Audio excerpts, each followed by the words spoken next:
अस्सलामु अलैकुम। नावल मोहब्बतों की मारी। उम्मीद करती हूँ आपको बहुत पसंद आएगा। जिंदगी कितनी खूबसूरत है। अपनों का साथ हो तो जिंदगी का हर लम्हा कितना खूबसूरत बन जाता है। मेरा नाम नयाब है। मेरे मामा पापा ने मेरा नाम नयाब इसलिए रखा है। वो कहते हैं मैं इनकी जिंदगी में सबसे कीमती हूँ। इनके साथ साथ मैं तो अपने सब घर वालों की भी लाडली हूँ। मेरे पापा का नाम अहमद है और मेरे एक ही चाचू हैं। इनका नाम शबीर है। दोनों भाइयों में बहुत प्यार है। आपको जानकर हैरत होगी कि हमारे घर में कभी भी लड़ाई नहीं हुई। मेरी मामा का नाम नजमा है और मेरी चची का नाम इस्मा और ये दोनों बहनें भी हैं, यानी मेरी चची ही मेरी आंटी भी है। मेरी मामा बताती हैं कि इनकी शादी कि काफी साल तक इनके यहाँ औलाद ना हुई। फिर मेरे चाचू की शादी जब मेरी खाला से हुई तो अल्लाह पाक ने इनको बेटा अता किया। हमारे घर का वो पहला बच्चा था, सबकी आंखों का तारा। मेरी दादो जब भी मेरे पापा को औलाद ना होने की वजह से दूसरी शादी का कहती तो वो कहते शबीर का बेटा मोहिब भी मेरा ही बेटा है, मैं दूसरी शादी नहीं करूंगा। मोहिब घर का पहला बच्चा था, गोया सबकी इसमें जान बसती थी। फिर जब चाचू के यहाँ दूसरा बेटा मोहसिन पैदा हुआ तो फिर मेरी दादो ने बहुत शोर मचाया, अपनी औलाद तो अपनी ही होती है, तुम चाहे नजमा को तलाक ना दो लेकिन दूसरी शादी कर लो ताकि मैं भी तुम्हारी औलाद देख सकूं। लेकिन मेरे पापा एक ही बात कहते, अगर मेरे नसीब में औलाद हुई तो अल्लाह पाक मुझे नजमा से ही अता करेंगे। दादो के हर वक्त के ताने सुन सुनकर मेरी मामा अक्सर परेशान रहती और अक्सर रोती रहती। ऐसे वक्त में मेरे पापा मेरी मामा को तसल्ली देते और कहते अल्लाह पाक जरूर हमारी दुआएं सुनेंगे, आप परेशान ना हो। मेरे पापा की मेरी मामा से अरेंज मैरिज थी लेकिन उन्होंने इसे हमेशा ऐसे निभाया है कि कोई यकीन नहीं करता कि ये अरेंज मैरिज है। मेरे पापा पढ़े लिखे शहर के रहने वाले जबकि मेरी मामा गांव की रहने वाली थी। मेरे नाना गांव के चौधरी हैं। इनकी दो बेटियां और एक बेटा यानी मेरे मामू अनवर हैं। मेरी दादो के दूर के रिश्तेदार थे। जब मेरी दादो गांव अपने कजन की बेटी की शादी पर गई तो इनको मेरी मामा बहुत अच्छी लगी। इनकी सादगी इनको ऐसा बाई कि बस फिर उन्होंने जट मंगनी पट बयां कर दिया। ये मेरे वालिदैन की दुआएं थी कि इनकी शादी के 13 साल बाद मैं यानी नायाब पैदा हुई। जब मेरी पैदाइश हुई तो मेरे वालिदैन तो खुश थे ही, साथ साथ मेरी चचा चची और मुझे लगता है मेरा कजन मोहसिन भी बहुत खुश हुआ। मेरी मामा बताती हैं वो यही कहता रहता कि ये मेरी डोल है, इसको मैं किसी को नहीं पकड़ने दूंगा। मेरी दादो मेरी पैदाइश पर खुश तो थी लेकिन इनको फिर भी मरते दम तक यही दुख रहा कि मेरे अहमद का बेटा नहीं हुआ। मेरे नाना जान ने पूरे गांव में मिठाइयां बांटी। मेरे पैदा होने पर मेरे मामू जान की 3 बेटियां मुझसे 2 बड़ी और एक छोटी और एक बेटा जो मुझसे छोटा है। अब मैं आपको बताती हूँ अपने दुश्मन के बारे में। मुझे लगता है कि मेरी पैदाइश पर अगर किसी को दुख हुआ है तो वो मोहिब को। वो जो घर भर का लाडला था, अब इसकी जगह मुझे सब प्यार करते। मेरी चाची जान हमेशा कहती मेरी जान बसती है मेरी नयाब में। मुझे लगता है मैं मोहिब को कभी भी अच्छी नहीं लगी। हालांकि मैं इससे 10 साल छोटी हूँ, मोहसिन से 8 साल। मोहसिन मेरा हमेशा बहुत ख्याल रखता है। जब मैं छोटी भी थी मुझे उठाना, मेरे साथ खेलना और मेरी आंखों में आंसू न आने देना वो अपना फर्ज समझता था। जबकि इसके बरअक्स मोहिब हमेशा मुझसे चिढ़ता कि मैं बहुत रोंदू हूँ और जैसे जैसे मैं बड़ी होती गई वो मुझे हमेशा ये एहसास दिलाता रहा है जैसी मेरा नाम नयाब है ऐसा मेरे में कुछ भी खास नहीं, बस मैं नाम की ही नयाब हूँ। वो सबके सामने तो नहीं लेकिन हमेशा جب بھی میں اکیلی ہوتی تو میرا خوب مذاق اڑاتا کہ دیکھو ذرا خود کو کدھر سے تم نیاب لگتی ہو.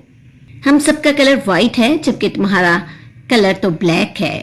تم ہمارے سامنے کالی سی ذرا بھی پیاری نہیں لگتی. جب بھی محیب مجھے یہ کہہ کر چڑھاتا تو میں خوب روتی اور اسے جگرتی کہ میں تو پیاری ہوں, سب کی بیبی ڈول ہوں. میرے پاپا چاچو تک جب یہ بات جاتی تو سب محیب کو سمجھاتے کہ ایسا نہیں بولتے, نیاب آپ کی چھوٹی بہن ہے. پھر بھی وہ سب کے سامنے تو نہیں, جب بھی موقع ملتا وہ مجھے ہمیشہ یہی کہہ کر چڑھاتا, تم بس نام کی ہی نیاب ہو.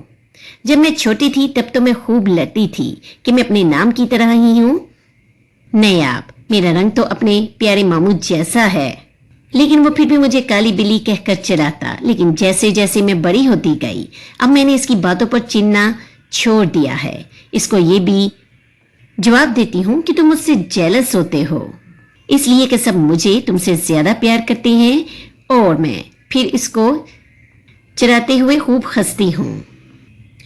اس کے باوجود جب بھی وہ میرے آس پاس موجود ہوتا ہے تو مجھے یہ بالکل بھی اچھا نہیں لگتا. مجھے لگتا ہے اس کی باتیں میرا موڈ خراب کرنے کا سبب بنیں گی.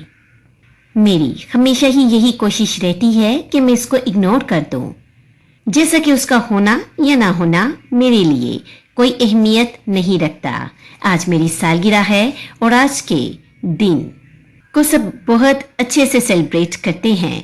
گاؤں سے میرے ماموں بھی آتے ہیں اپنی پوری فیملی کے ساتھ, اور یہ دن میرے لیے سال کا سب سے بیسٹ دن ہوتا ہے جب میرے سارے اپنے مل کر مجھے وش کرتے ہیں اور مجھے محسوس ہوتا ہے میں دنیا کی سب سے خوش قسمت لڑکی ہوں جس کو اپنے والدین کے ساتھ ساتھ اپنے عزیز رشتہ داروں کا بھی خوب پیار ملتا ہے.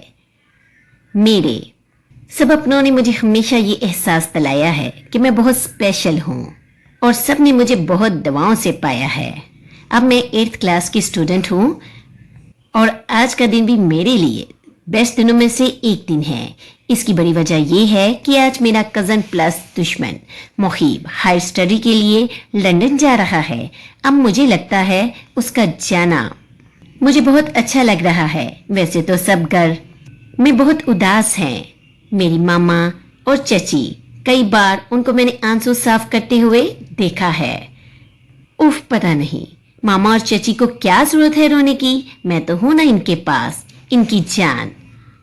مجھے بالکل بھی اچھا نہیں لگ رہا ان کو روتے دیکھنا, اسپیشل اس محیب کے لیے. ویسے آج خوب رونق لگی ہوئی ہے. ماموں کی فیملی بھی محیب سے ملنے آئی ہوئی ہے اور میں تو خوب انجوائے کر رہی ہوں سب کے ساتھ. اور سب سے زیادہ اس کے جانے کو محیب جیسے ہی ایئرپورٹ پر جانے کے لیے نکلنے لگا اور جب وہ سب سے مل رہا تھا تو میں ادھر سے چلی گئی, کیونکہ میں اس کو یہ احساس دلانا چاہ رہی تھی شاید کہ اس کے جانے سے مجھے کوئی فرق نہیں پڑتا اور مجھے بالکل بھی اس کی پرواہ نہیں ہے. اور میں نے محیب کو کچھ کہے بغیر بھی یہ اچھی طرح سے واضح کر دیا تھا کہ اس کے نزدیک یعنی میرے نزدیک اس کی کوئی اہمیت نہیں ہے. وقت کا کام ہے گزرنا اور وہ گزرتا ہی جاتا ہے. اب میں FSC کی اسٹوڈنٹ ہوں. میں نے ہمیشہ اپنے ٹیچرز کو یہ کہتے سنا ہے کہ میں بہت انٹیلیجنٹ ہوں. میری تیکھی سی ناک, پتلے پتلے ہونٹ اور سب سے خوبصورت چہرے پر موٹی موٹی آنکھیں, گندمی کلر لیکن بہت اٹریکٹیو. دیکھنے والے کی نظریں ایک لمحہ کے لیے میرے چہرے پر ٹھہر جائیں, جبکہ میرے برعکس گھر میں سب کی رنگت سرخ و سفید ہے. میرے کزن محسن نے چھوٹے ہوتے سے لے کر بڑے ہوتے تک اب تک مجھے ہمیشہ سر آنکھوں پر بٹھایا ہے اور میری ہر بات کو ماننا دن ہو یا رات ضروری سمجھتا ہے. محسن نے MBA کرنے کے بعد ماما, بابا, چاچو سب کے کہنے پر بزنس ان کے ساتھ سنبھال لیا ہے. نیاب نے ہمیشہ اپنے رشتوں سے محبتیں ہی پائی ہیں. اس نے کبھی بھی کالج یا اسکول میں دوست نہیں بنایا کیونکہ وہ ہر بات محسن سے شیئر کرتی ہے یا اپنے ماموں کی بیٹی آصفہ سے, جو میٹرک کرنے کے بعد ادھر لاہور میں ان کے ساتھ ہی رہ رہی ہے. کیونکہ نیاب کے بے حد اصرار کرنے پر मामू ने इसके कहने पर आसफा का दाखिला इसके साथ ही कॉलेज में करवा दिया है। आसफा नेयाब की कज़न होने के साथ साथ उसकी बेस्ट फ्रेंड भी है। मोहिब को गए 4 साल हो गए हैं और इन 4 सालों में नेयाब ने कभी भी उससे बात नहीं की। जब भी उसका फोन आता वो चुपके से वहां से उठ जाती है। 1-2 दफा सब ने उससे बात करने का कहा भी तो उसने ये बात कहकर टाल दिया, मैं खुद ही बात कर लूंगी। मोहिब का सबसे वीडियो कॉल पर भी राब्ता रहता है, मोहसिन के साथ भी। जब भी वीडियो कॉल पर बात हुई नेयाब पास होकर भी बात नहीं करती। एक दफा मोहसिन के इशरार करने पर भी उसने एक ही बात कही, मुझे बात नहीं करनी, जब करनी होगी तो खुद ही कॉल कर लूंगी। मोहिब जो वीडियो कॉल पर मौजूद था उसने जब ये सुना तो मोहसिन से कहा, तुम अपना और मेरा टाइम क्यों वेस्ट कर रहे हो? अगर वो बात नहीं करना चाहती तो मुझे भी उससे बात नहीं करनी।